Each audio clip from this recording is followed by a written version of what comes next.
हर हर महादेव। नमस्कार साथियों, मैं पीताम्बर आप सभी का स्वागत करता हूं हमारे YouTube चैनल प्रियम धार्मिक वीडियो में। दोस्तों, आज की वीडियो बहुत ही खास होने वाली है। आज हम चर्चा करने वाले हैं केदारनाथ यात्रा के बारे में।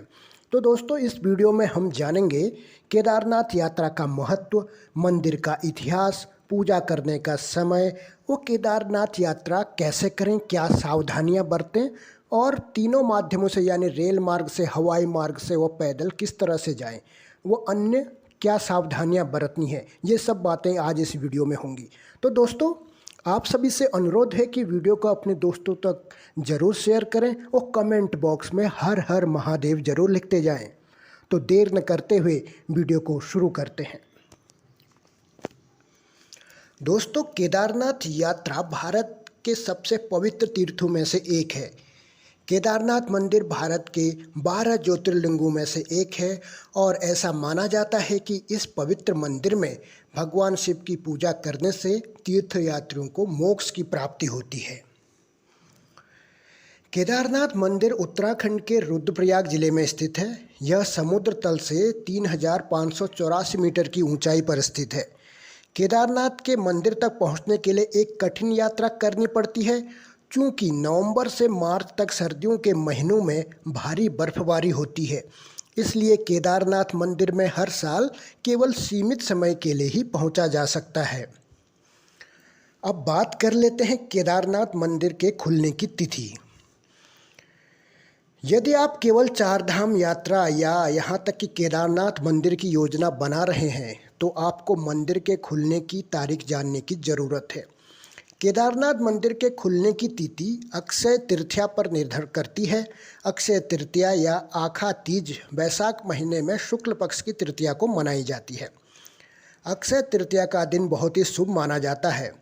हर साल इसी दिन के आधार पर केदारनाथ मंदिर के पुजारी केदारनाथ मंदिर के कपाट खुलने की तिथि की घोषणा करते हैं। इस साल यानी 2023 में केदारनाथ मंदिर यात्रा 26 अप्रैल से शुरू हो चुकी है। इसी दिन से चार धाम यात्रा भी अगले 6 महीनों तक चलेगी। तो दोस्तों, अब आगे हम जान लेते हैं केदारनाथ मंदिर का इतिहास और क्या महत्व है। केदारनाथ मंदिर कैसे अस्तित्व में आया, इसके बारे में कई कहानियां हैं। इस मंदिर की नींव का सबसे पुराना उल्लेख नर और नारायण की तपस्या से संबंधित है। हिमालय के केदार श्रृंग पर भगवान विष्णु के अवतार महातपस्वी नर और नारायण ऋषि तपस्या करते थे। उनकी तपस्या से प्रसन्न होकर भगवान शिव ने उनकी इच्छा पूरी करने के लिए ज्योतिर्लिंग के रूप में यहाँ सदैव के लिए निवास करने का वर प्रदान किया।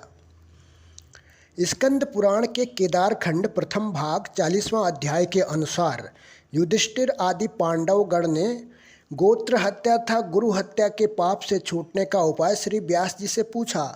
व्यास जी कहने लगे कि शास्त्र में इन पापों का प्रायश्चित नहीं है।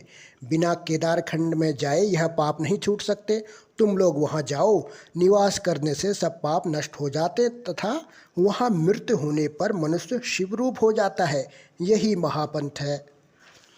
शास्त्रों के अनुसार यह माना जाता है कि कुरुक्षेत्र के महान युद्ध के बाद, जिसे महाभारत भी कहा जाता है, पांडवों ने भगवान शिव से अपने परिजनों की हत्या के पाप के लिए क्षमा मांगनी चाहिए। बनारस में भगवान शिव नहीं मिलने के बाद पांडवों ने सर्वशक्तिमान की तलाश में हिमालय की यात्रा की, लेकिन भगवान क्रोधित थे और पांडवों को उनके परिजनों की हत्या के पाप के लिए माफ़ नहीं करना चाहते थे। इसलिए उन्होंने पांडव भाइयों से छिपने के लिए काशी छोड़ एक बैल का रूप धारण किया और गढ़वाल क्षेत्र में हिमालय में घूमते रहे। अंततः जब पांडवों ने उन्हें पहचान लिया तो उन्होंने धरती में गोता लगाया, लेकिन किसी तरह भीम ने उनका कुबड़ पकड़ लिया।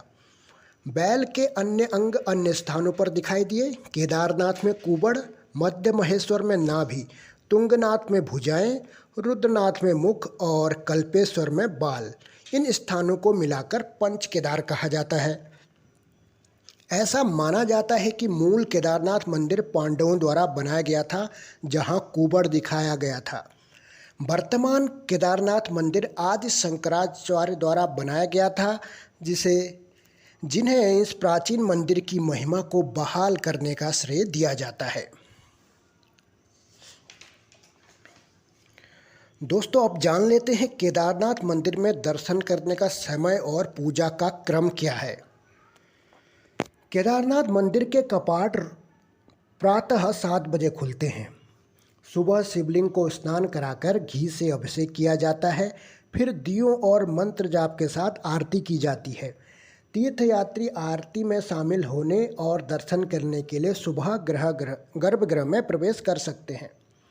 दोपहर 1 से 2 बजे तक एक विशेष पूजा होती है, जिसके बाद मंदिर के पट विश्राम के लिए बंद कर दिए जाते हैं। शाम 5 बजे मंदिर के कपाट एक बार फिर दर्शनार्थियों के लिए खोल दिए जाते हैं। शाम 7:30 बजे से 8:30 बजे तक एक विशेष आरती होती है, जिसके दौरान भगवान शिव की 5 मुखी प्रतिमा का विधिवत श्रृंगार किया जाता है। भक्तगण केवल दूर से इनका दर्शन कर सकते हैं। रात्रि 8:30 बजे मंदिर के कपाट दर्शन के लिए बंद कर दिए जाते हैं। भगवान शिव की पूजा में प्रातः पूजन, महाभिषेक पूजा, अभिषेक, लघु रुद्राभिषेक, षोडशोपचार पूजा, अष्टोपचार पूजा, संपूर्ण आरती, पांडव पूजा, गणेश पूजा, श्री भैरव पूजा, पार्वती जी की पूजा, शिव सहस्रनाम आदि प्रमुख हैं। तो दोस्तों, अब हम आगे जान लेते हैं केदारनाथ यात्रा करने के लिए वहाँ पहुँचे कैसे। उसके ट्रैक के बारे में पूरी जानकारी आपको देंगे। सबसे पहले हम आपको भारत के किसी भी शहर से केदारनाथ तक पहुंचने का संपूर्ण मार्ग बता देते हैं। फिर एक एक करके आपको बताएंगे कि आप अपनी यात्रा कैसे करें। सर्वप्रथम हवाई, रेल या सड़क मार्ग के द्वारा भारत के किसी भी शहर से उत्तराखंड के हरिद्वार, ऋषिकेश या देहरादून पहुंच जाएं। हवाई मार्ग द्वारा केवल आप देहरादून पहुंच सकते हैं और हरिद्वार या ऋषिकेश में अभी फ़िलहाल वहाँ पे हवाई अड्डा नहीं है, केवल देहरादून आप पहुँच सकते हैं। रेल और सड़क मार्ग द्वारा आप तीनों शहरों में कहीं भी पहुँच सकते हैं। दिल्ली से केदारनाथ की दूरी लगभग 452 किलोमीटर के आसपास है। फिर इन 3 प्रमुख शहरों से सोनप्रयाग के लिए स्थानीय बस, टैक्सी, कार इत्यादि ले लें। इन 3 शहरों से सोनप्रयाग की दूरी 200 से 250 किलोमीटर के बीच है। आप चाहे तो यहाँ से गुप्त काशी की बस लेकर वहाँ से सोनप्रयाग तक पहुँच सकते हैं। सोनप्रयाग से गौरीकुंड की दूरी जान लेते हैं। सोनप्रयाग से मंदाकिनी नदी पर बना पुल पार करें और वहाँ चलने वाली शेयर्ड जीप ले लें। यह जीप आपको सोनप्रयाग से 5 किलोमीटर दूर गौरीकुंड छोड़ देगी। ध्यान रहे, सोनप्रयाग से गौरीकुंड तक केवल यह शेयर्ड जीप ही जाती हैं। बाकी सभी सरकारी या निजी वाहन केवल सोनप्रयाग तक ही जाते हैं। गौरीकुंड से केदारनाथ की दूरी अब जान लेते हैं। गौरीकुंड से केदारनाथ पहुंचने का आखिरी मोटर मार्ग है। इससे आगे की दूरी आपको पैदल, पालकी, खच्चर, घोड़े पर ही करनी पड़ेगी। गौरीकुंड से केदारनाथ की दूरी लगभग 16 किलोमीटर है। यदि आप हेलीकॉप्टर से केदारनाथ पहुंचना चाहते हैं तो आपको फाटा एयरबेस जाना पड़ेगा, जो गुप्त काशी के पास स्थित है। अब हम आपको बताएंगे चरणबद्ध तरीके से हवाई मार्ग से केदारनाथ कैसे पहुंचे। सबसे पहली बात, यदि आप हवाई जहाज़ से केदारनाथ जाना चाहते हैं तो केदारनाथ के पास सबसे नज़दीकी हवाई अड्डा देहरादून का ग्रांट जोली एयरपोर्ट है। आप देहरादून एयरपोर्ट उतरकर वहां से बस या टैक्सी लेकर सोनप्रयाग तक आ सकते हैं। सोनप्रयाग पहुंचने के बाद आपको शेयर्ड जीप लेके गौरीकुंड जाना होगा, जहां से आगे 16 किलोमीटर की दूरी आपको पैदल या फिर अन्य पालकी या घोड़े से करनी पड़ेगी। अब जान लेते हैं रेलगाड़ी से केदारनाथ कैसे पहुँचें। यदि आप भारतीयों की पसंदीदा रेलगाड़ी से केदारनाथ आ रहे हैं तो आपको बता दें कि केदारनाथ के सबसे पासवा रेलवे स्टेशन जो है वो ऋषिकेश है, किंतु आप चाहे तो हरिद्वार या देहरादून भी आ सकते हैं। तीनों शहरों से सोनप्रयाग की दूरी में कोई ज़्यादा अंतर नहीं है, इसलिए आप रेल मार्ग से ऋषिकेश, हरिद्वार या देहरादून कहीं भी आ जाएं। तीनों ही शहरों से आपको कई स्थानीय बस या टैक्सी सोनप्रयाग तक के लिए मिल जाएंगी। सड़क मार्ग से केदारनाथ कैसे पहुँचे जान लेते हैं। दिल्ली, चंडीगढ़, जयपुर इत्यादि अन्य प्रमुख शहरों से हरिद्वार, ऋषिकेश या देहरादून की कई बसें चलती हैं। आप कोई भी बस पकड़कर यहाँ पहुँच जाएं और फिर आगे के लिए स्थानीय बस या टैक्सी कर लें। सोनप्रयाग से गौरीकुंड की दूरी कैसे तय करें? आप बस, टैक्सी, कार या अपने वाहन से केदारनाथ के लिए सोनप्रयाग तक ही जा सकते हैं। जिस भी वाहन से आप आएंगे वह आपको सोनप्रयाग के पास मंदाकिनी नदी पर बने पुल के पास उतार देगा। यहाँ से आपको पैदल ही मंदाकिनी नदी पार करनी होगी और जीप स्टैंड तक जाना होगा। यहाँ से सरकारी जीप यात्रियों को 50 रुपये में गौरीकुंड छोड़ती है। सोनप्रयाग से गौरीकुंड की दूरी लगभग 5 किलोमीटर के पास है, इसलिए आप पुल पार करके यह शेयर्ड जीप लें और गौरीकुंड पहुँच जाएं। अब गौरीकुंड से केदारनाथ कैसे पहुँचें? गौरीकुंड केदारनाथ तक मोटर मार्ग से पहुँचने का आखिरी स्थान है। इसके आगे कोई भी वाहन नहीं जाता है। यहाँ से केदारनाथ की दूरी लगभग 16 किलोमीटर के आसपास है, इसलिए आगे का मार्ग आप पैदल या विभिन्न अन्य साधनों की सहायता से कर सकते हैं। आइए जान लेते हैं उन कौन कौन से वो साधन हैं। गौरीकुंड से केदारनाथ की पैदल यात्रा किस किस तरह से होती है? यदि आप स्वस्थ व युवा हैं तो हम आपको केदारनाथ का ट्रैक पैदल करने की ही सलाह देंगे। देश विदेश से लाखों की संख्या में जो लोग केदारनाथ के दर्शन करने आते हैं, वे केवल मुख्य मंदिर ही नहीं अपितु उसके आसपास के दृश्यों, ट्रैक की सुंदरता इत्यादि भी देखने आते हैं। इसलिए यदि आप फिट हैं और पैदल चल सकते हैं तो आपको केदारनाथ का ट्रैक पैदल ही पार करना चाहिए। ऐसा नहीं है कि आप अकेले ही इस ट्रैक को कर रहे होंगे या बहुत कम लोग आपके साथ होंगे। आप देखेंगे कि आपके साथ हजारों की संख्या में श्रद्धालु केदारनाथ मंदिर की ओर हर हर महादेव का जयकारा लगाते हुए बढ़ रहे होंगे। केदारनाथ का ट्रैक पैदल पूरा करने में सामान्यतया 8 घंटों का समय लग जाता है। इसलिए आप गौरीकुंड से सुबह जल्दी केदारनाथ के लिए निकल जाएं ताकि दिन छिपने से पहले पहले वहां की प्राकृतिक सुंदरता व आसपास के दृश्यों का आनंद भी उठा सकें। इसके साथ ही केदारनाथ की यात्रा को भारत सरकार के द्वारा अत्यधिक सुगम बना दिया गया है। 16 किलोमीटर का पूरा ट्रैक श्रद्धालुओं की सुगमता को ध्यान में रखकर तैयार किया गया है। बीच बीच में आपको कई विश्राम गृह, खाने पीने की व्यवस्था, सुस्ताने के लिए स्थल आदि मिल जाएंगे। इसलिए यदि आप बीच में विश्राम करना चाहते हैं या कुछ खाना पीना चाहते हैं तो उसकी चिंता करने की बिल्कुल आवश्यकता नहीं है। अगर आप पैदल नहीं चल सकते तो गौरीकुंड से केदारनाथ की यात्रा घोड़े पर किस तरह से होगी जान लेते हैं। यदि आप पैदल केदारनाथ तक पहुंचने में सक्षम नहीं है तो यहां आपको घोड़ों या खच्चर की सुविधा आसानी से मिल जाएगी। यह सुविधा गौरीकुंड से शुरू होती है और वहीं से उपलब्ध है। इसका शुल्क उत्तराखंड की सरकार के द्वारा प्रतिवर्ष निर्धारित किया जाता है। सामान्यतः गौरीकुंड से केदारनाथ तक जाने के लिए घोड़े का किराया 3000 रुपये है, जिसमें आप आना जाना दोनों कर सकते हैं। अगर आप घोड़े से नहीं जी पालकी से जाना चाहते हैं तो आपको पालकी की सुविधा भी उपलब्ध है। इससे आपको एक पालकी पर बैठ जाना है व 2 व्यक्ति इसे आगे व पीछे से पकड़कर आपको केदारनाथ तक पहुंचा देंगे। सामान्यतया पालकी का किराया ज़्यादा होता है, जो कि लगभग 10-11 हज़ार है। इसके अलावा आपको वहां ऐसे लोगों की सुविधा भी मिल जाएगी जो आपको अपनी पीठ पर लाद कर केदारनाथ पहुंचा देंगे। वे आपको कपड़े की पोटली की सहायता से अपने पीठ पर लाद लेंगे, वो अपने कंधों और सिर से उसे पकड़कर केदारनाथ पहुंचा देंगे। हालांकि यह थोड़ा कष्टदायक हो सकता है। केदारनाथ की हवाई यात्रा यदि आप इन पहले बताए हुए साधनों से नहीं जाना चाहते, आप चाहते हैं कि हवाई यात्रा के द्वारा जाएं, तो सरकार के द्वारा केदारनाथ तक सीधे हवाई मार्ग से पहुंचने की सुविधा भी उपलब्ध है। यह आपको केवल 20 मिनट में केदारनाथ तक पहुंचा देगी।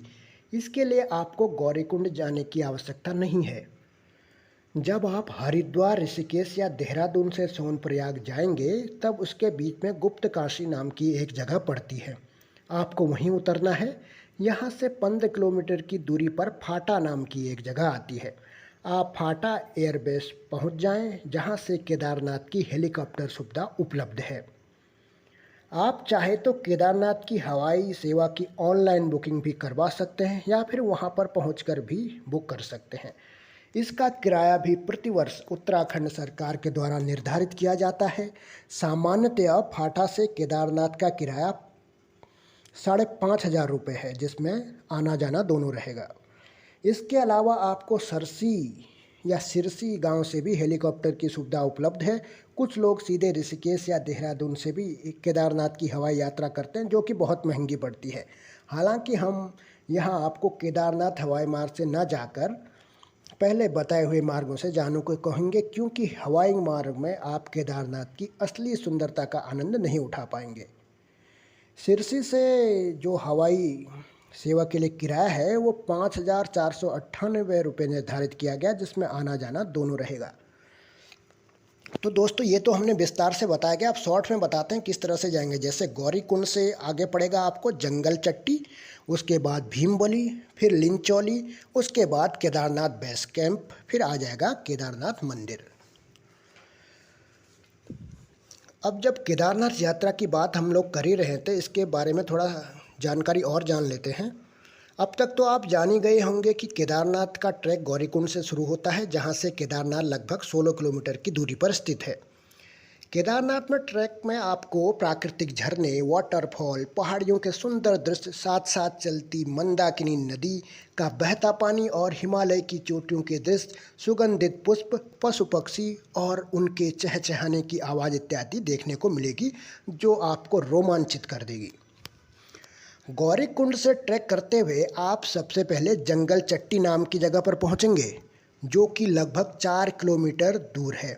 जंगल चट्टी तक पहुंचने के मार्ग में कई छोटे मंदिर, खाने पीने की दुकानें व मेडिकल स्टोर मिल जाएंगे।